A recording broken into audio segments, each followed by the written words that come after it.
Pirates of the Dark Water was created by Hanna-Barbera, and it's a cartoon show that was turned into a comic book.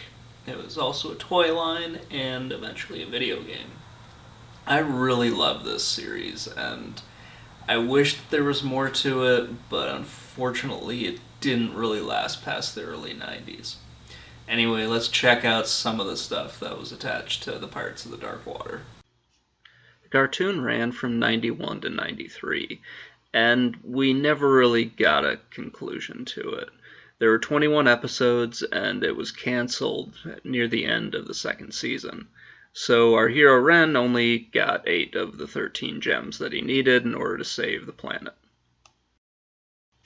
The comic books were something I didn't know existed until I started doing this review, and I picked them up pretty cheap in order to just kind of get an idea of what they were.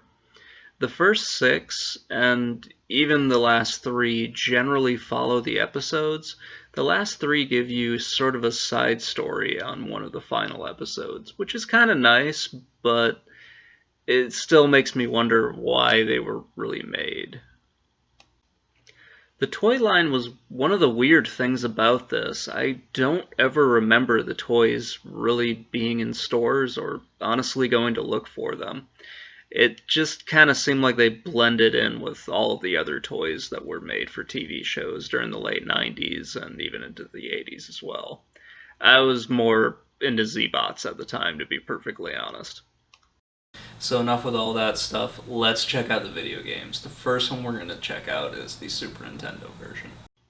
Released after the show was already off the air, the Super Nintendo version of Pirates of Dark Water is a beat-em-up, which is really awesome. I honestly think this was probably one of the better ideas that they had in order to come up with a game for the series.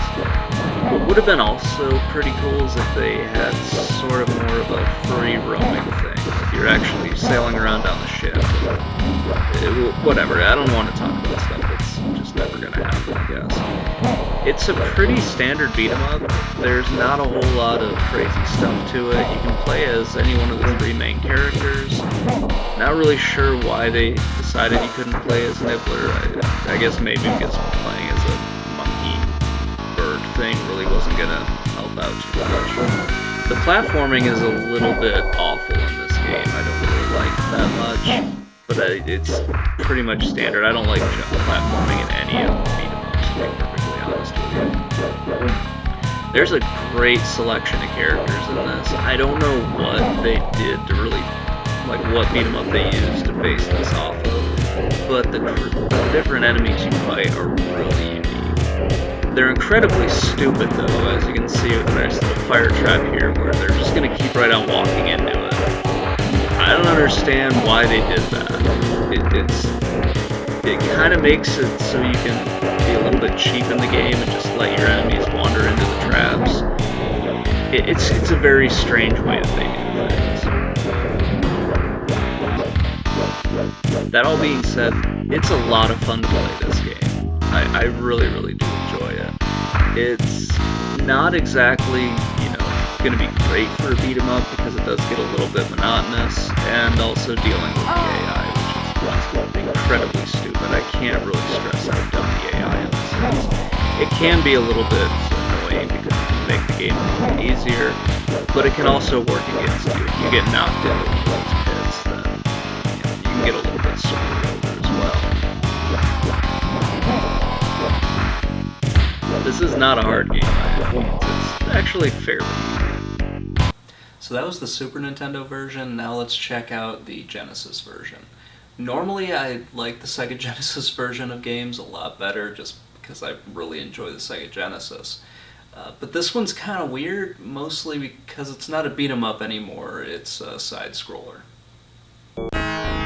Now, I really wanted to like the Sega Genesis game, just because I like the system, and I like it a lot more than the Super Nintendo. Most of my friends had a Sega Genesis growing up, so that's what I had the most experience playing. But I really wish this was a beat-em-up, because it's one of those, it's one of those where the heck do I go games. You get a lot of items, you get a lot of lives, it's not super hard, but I just didn't enjoy it very much. I personally would have much rather had this be a beat 'em up or be some kind of a free roaming adventure game. Especially when it comes to trying to figure out how the hell to leave a level, it just seems like you wander into something and then the game decides that the level's over. It can be really, really annoying.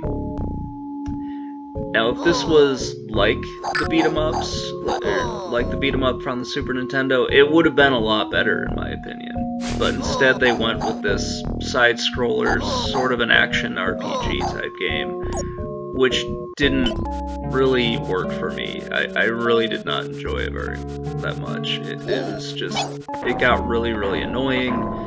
Certain parts like this one here, it just feels incredibly cheap. I did not really like what they were trying to do with this game. You do get a variety of enemies in the game, which is kind of nice.